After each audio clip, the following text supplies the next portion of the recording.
Welcome to the Tipping Point Show. I'm Jimmy Evans, and I'm honored today to have joining me again on the show Mark Biltz. He is the founder of El Shaddai Ministries in Washington State. He's a best-selling author of many books, including Blood Moons, which brought incredible revelation of the church about the world in the end times. He's also a well-known and popular commentator on the biblical feasts of the Lord. Mark always brings a fresh perspective on Bible prophecy in the end times, and today we're going to be talking about his book, God's Daytimer. And Mark, it's great to have you here. Oh, it's so great to be here. All the way from Washington State, that beautiful place up there. So it's good to have you here. Well, thank you, Jimmy. It's so great. Well, you've got so much incredible revelation. Now, I mentioned the book Blood Moons, and we're going to be talking about that some. But I remember that just shook the entire church world. I mean, when you read in Joel 2 about, the moon turning blood and, the sky growing dark and all that, the sun not giving its light, you brought new meaning to that, because we didn't realize I was talking about lunar eclipses. So it was a phenomenal revelation. So we're going to talk about God's Daytimer. And let me just begin by asking the question, why is being on God's calendar so important? Well, I think one of the main reasons, if you're familiar with, everyone's familiar with 1 Chronicles 12:32, to be like the sons of Issachar who understood the times. Right. We need to understand the times. In Genesis 1:14, God said he created the sun and the moon, number one, for signs, not light, not heat. It was for signs. And then it says for seasons, days, and years. Well, here's the thing. We know we're not going to use the Mayan calendar. That kind of everyone was scared about that. We're not using the Muslim calendar. It's based only on the moon. We're not to use the Gregorian calendar because it's only based on the sun. Right. And Genesis 1:14, God said we are to use the sun and the moon.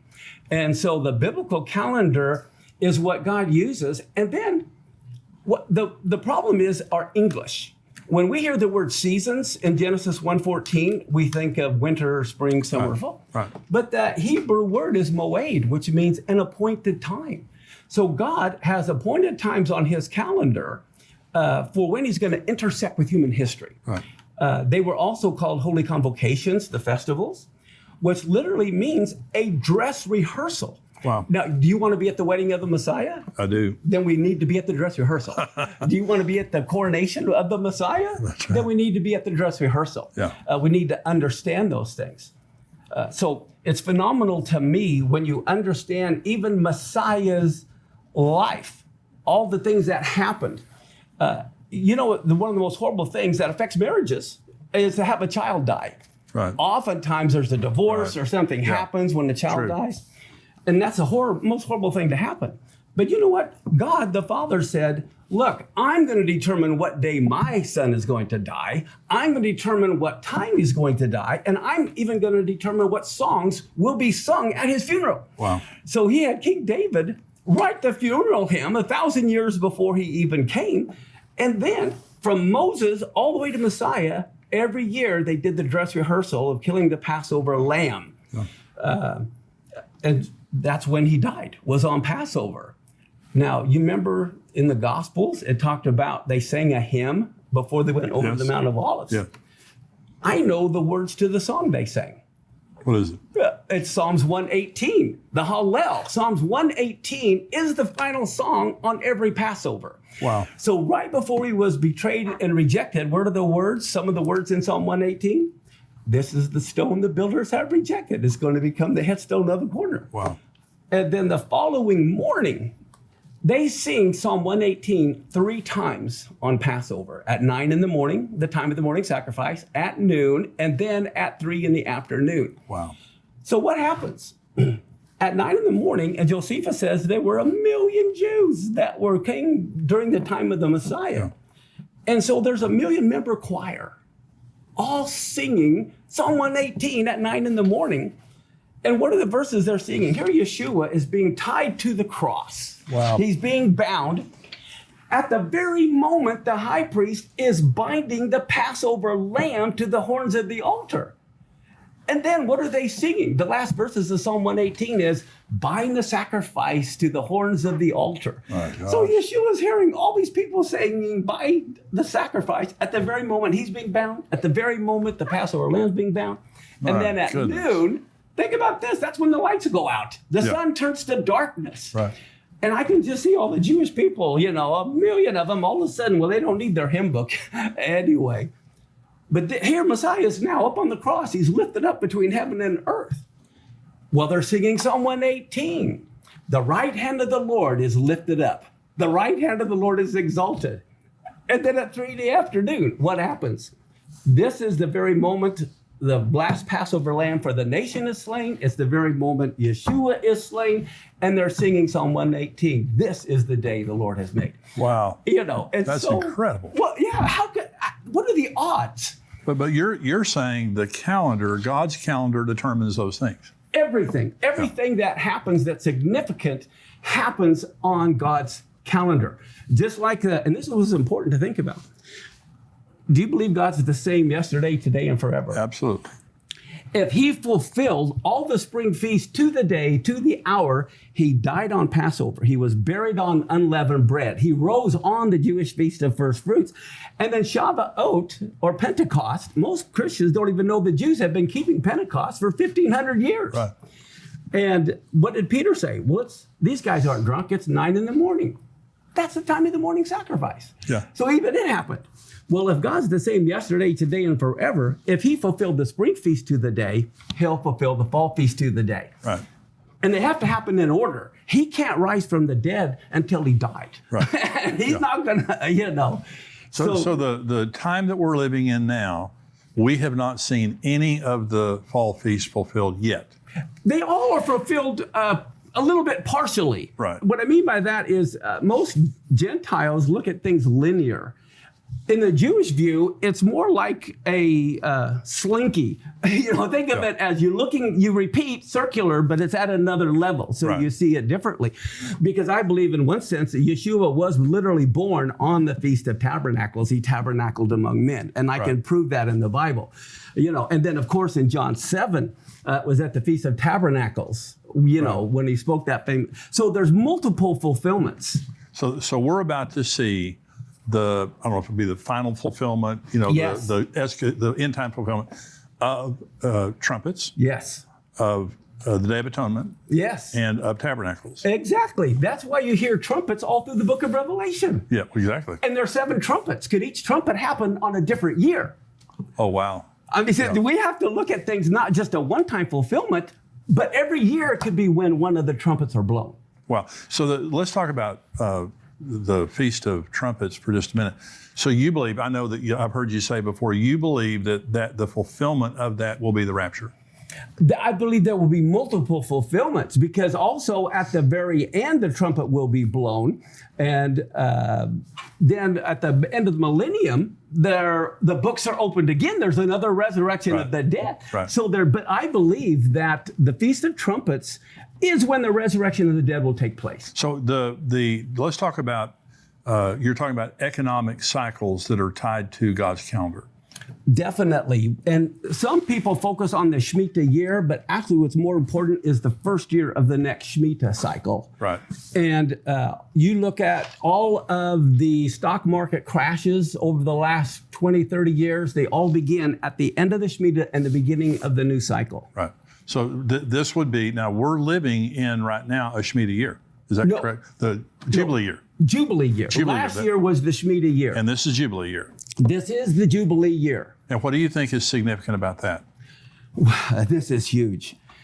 When you look at gears, separate gears that are all moving, this last Rosh Hashanah, all the gears lined up.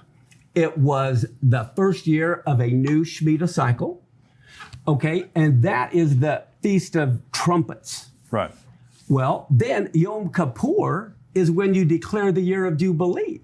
And so Yom Kippur was fulfilled, with the year of Jubilee being proclaimed.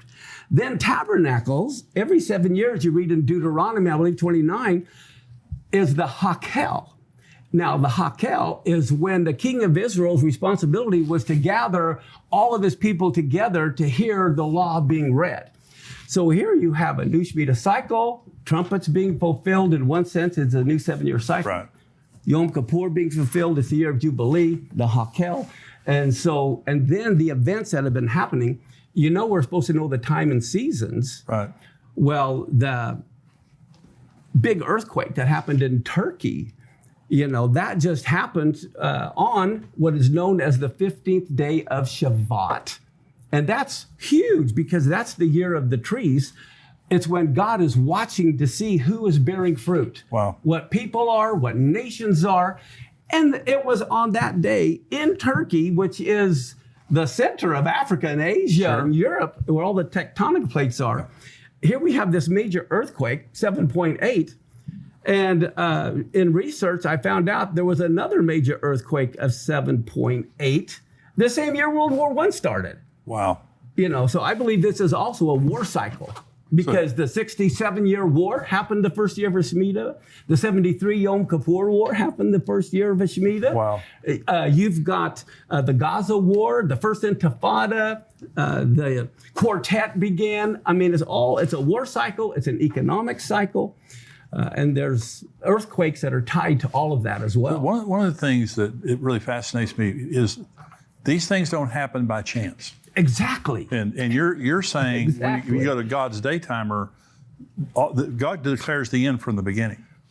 Oh, you got it. Yeah. Yeah, that is the key. He declares, we don't have time to really show it on this show, but I can show you in Genesis 1:1, the first word declares everything that happened from the beginning in Hebrew. The very first word of Genesis 1:1 tells you all about the Messiah going to die. Wow. Yeah, it tells you everything about it. And I can even show you the timing of the first and second coming of Messiah in Genesis 1:1 in Hebrew. Good grief. Yeah, it's all there. It is all there, especially in the first word. So where do you believe that we are right now on God's calendar? Because this being a Jubilee year, it's a huge deal. Yes. Well, there won't be another one for 50 years. Exactly. And that's why this is so significant. Yeah. I have a list. I haven't showed you this. This is every Shemitah year and every Jubilee year all the way back to creation. Wow. And people can get it for free on our website. What is your website? Tell everybody. esm.us. Good. We have so much stuff free. You just go to where it says resources, go to handouts, and you can go down to the letter S, Shemitah year.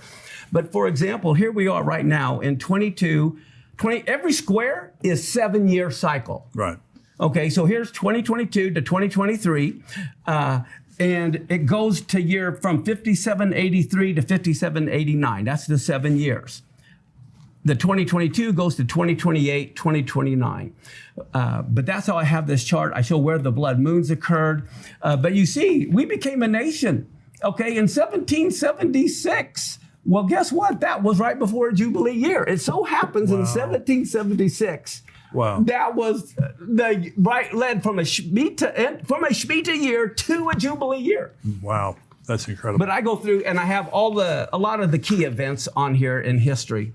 Well, I would encourage you to go on that website and get that. So you said on one of our shows, and people have just been talking about this ever since. So you believe that the 7-year tribulation is a Shemitah cycle? It has to be. If you remember, back in Leviticus, God commanded Israel to every 7th year, they had to set people at liberty. It was an economic. Right. See, this is where we get our 7-year bankruptcy law from. Right. Okay. That's right. It was an economic reset every 7th year. Well, so then what happens is now, as we look at the year we're at, we see we're entering a year of Jubilee. And so this last year was an economic reset. And in the book of Daniel, we know Daniel was Jewish, right? Right. Yeah. So he talks about 70 weeks. And they're 70 weeks of years, where we get the 490 from. Right. Well, if it's 70 weeks of years, those are all Shemitah weeks. And the whole reason they went into captivity was because they didn't let the land rest the 7th year. Yeah. And 70 times 7 is 490. So, but that's why they had to spend 70 years in captivity so the land could catch up on the rest. And so we realize that is a Shemitah week. And therefore, it has to begin the first year of a Shemitah cycle. And we are right now in the first year of a Shemitah cycle.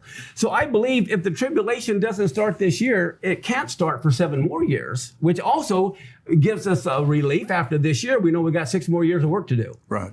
Well, so the the tribulation, when the tribulation begins, I mean, all hell breaks loose on earth. Yes. I mean, so we are seeing right now intense birth pains. Intense birth pains. Yeah, and what's happening in Turkey, but you have Iran rattling the sword at Israel, and Israel, it's an existential threat to Israel. Yes. Israel's not going to sit back and be attacked. No. They will attack preemptively. You have Russia, you have Ukraine, you have China and Taiwan. and Taiwan, China and the United States. Oh, yeah. A tremendous amount of tension going on there now.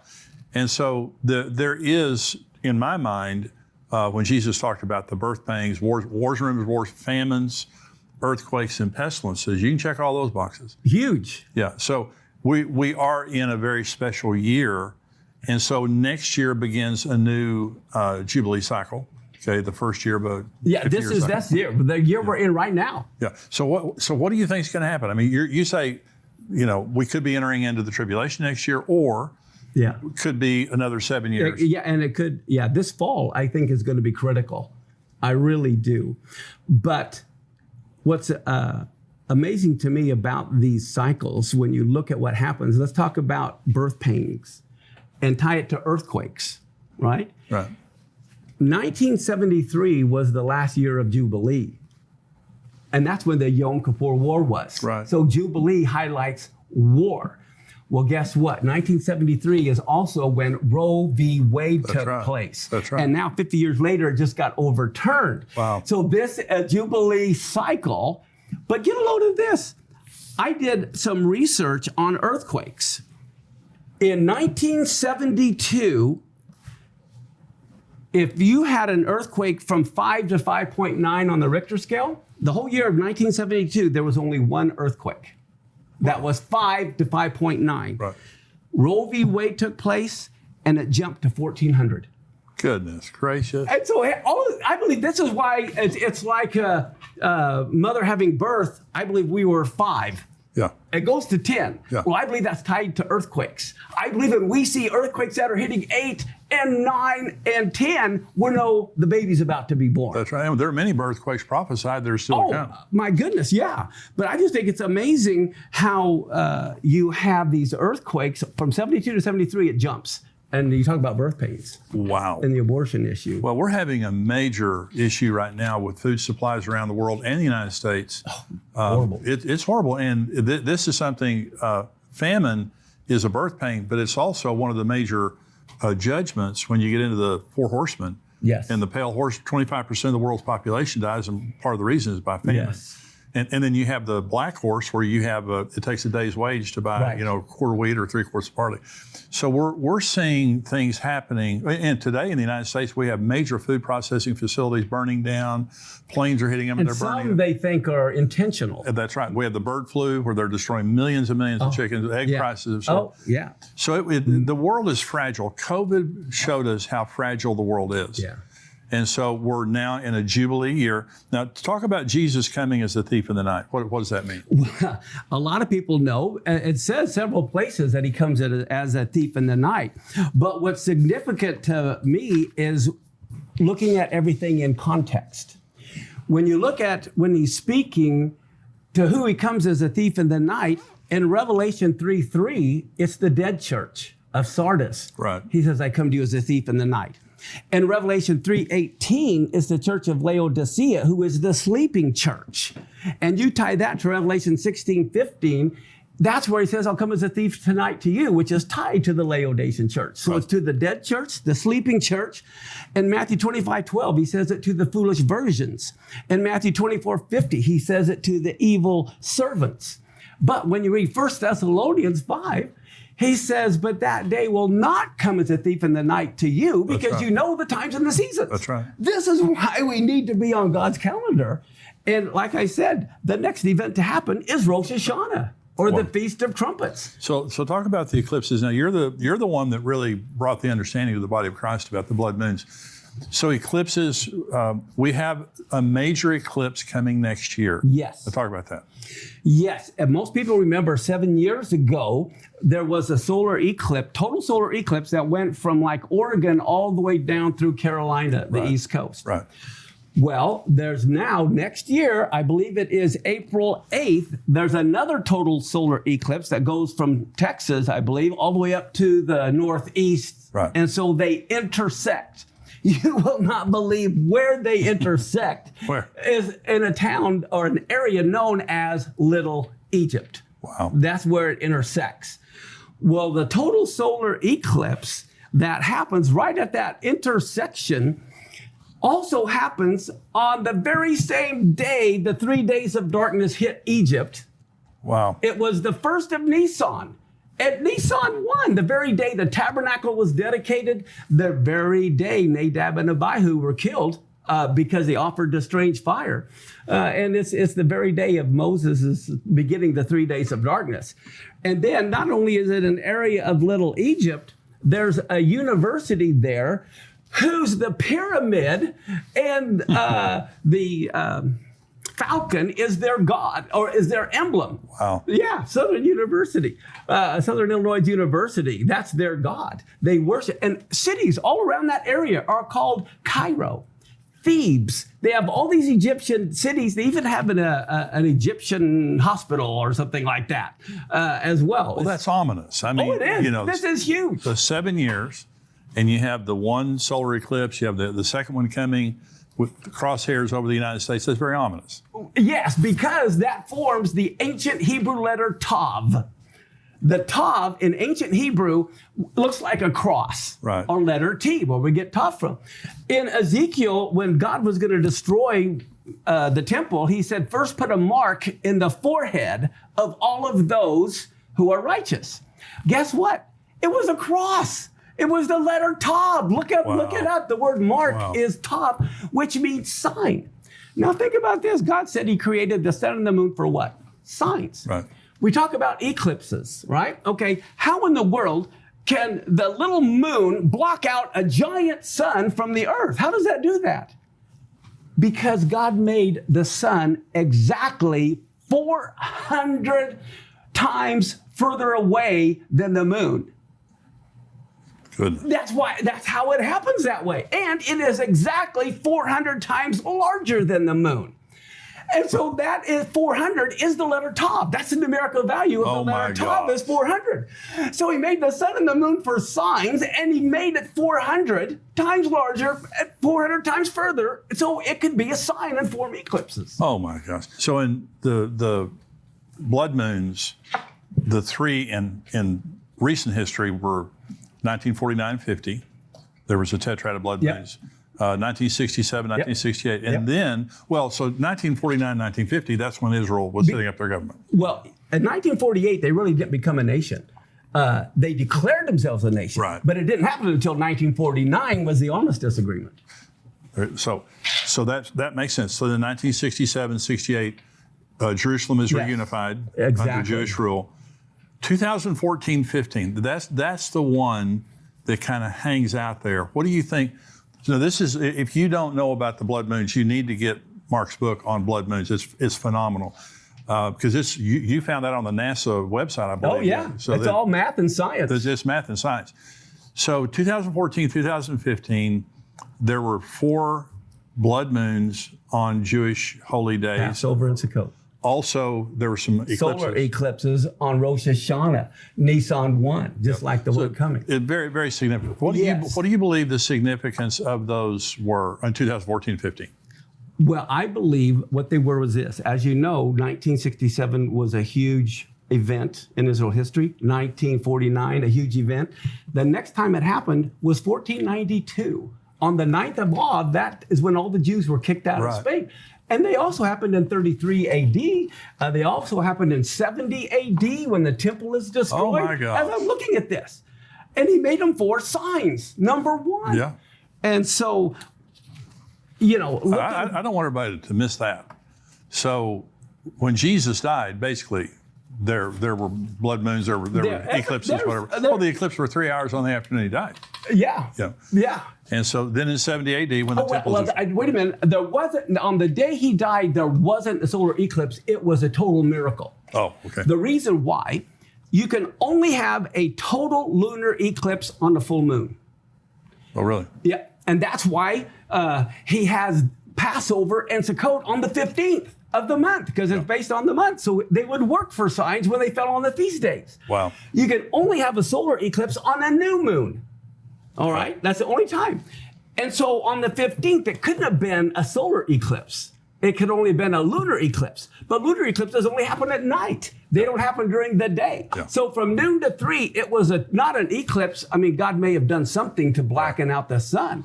But that's what makes it miraculous. And why did God make the first of a month so significant, the new moon? Because that's when solar eclipses could occur. Wow.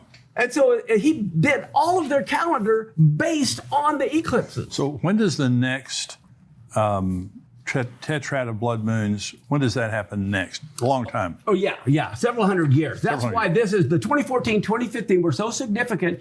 And hindsight is usually 2020.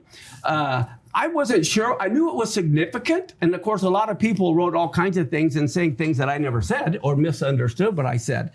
But I believe that the 1973 war was a Jubilee year. Right. 7 years later was 1967 when the blood moon tetrad took place. Wow. I believe it was a 7-year warning before the Yom Kippur War. Well, and now, that's where we are right now. 2014, 2015, you go 7 years, 2022, 2023. Wow. I believe the one in 2014, 2015 was a Shemitah week warning of war coming this year. Good. Well, we're seeing it. I know it. We're there. So one of the things that I've thought about was when you go back to 1492, 1493, the first tetrad of blood moon since 8070, significant 1949, 1950, 1967, 68, 2014, 15. If one of the things I've thought about is 1492 and 1493 was about the holy people. It was really the first time God began to regather the Jewish people. Yes. 1949, 950 was about the Holy Land. Yes. 1967, 68 was about the Holy City. Exactly. And this is about the Holy Temple. Exactly. You are exactly what it's about. And so when we were in Israel back in December, and we took a tour of the Temple Institute. Yeah.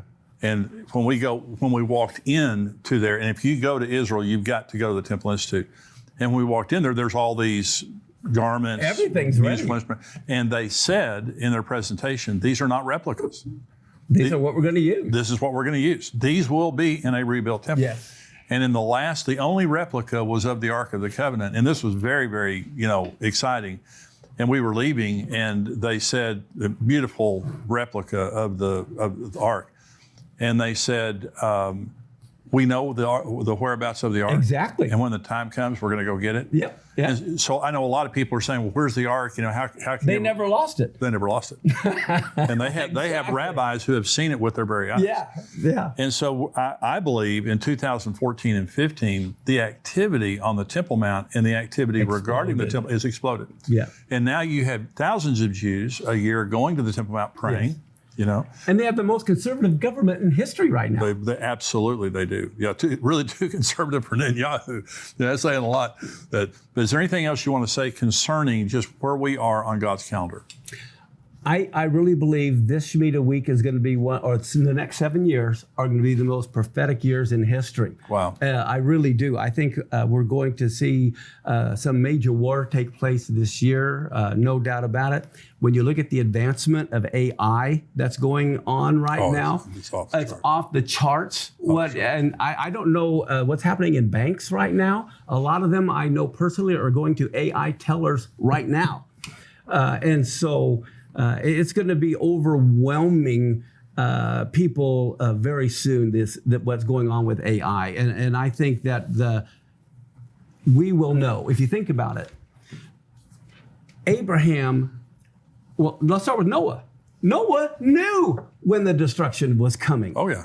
Abraham knew when the destruction was coming in Lot. And it says, as in the days of Noah and as in the days of Lot. Right. Lot represents the sleeping church. He was righteous, but he was asleep. Wow. Lot's very name in Hebrew means to give your authority over to the serpent. And so much of the church today, they're like Lot, they don't see it. Right. But if we're on God's daytimer and we know we understand it, we'll be like Abraham interceding and not be a part of the destruction. Wow.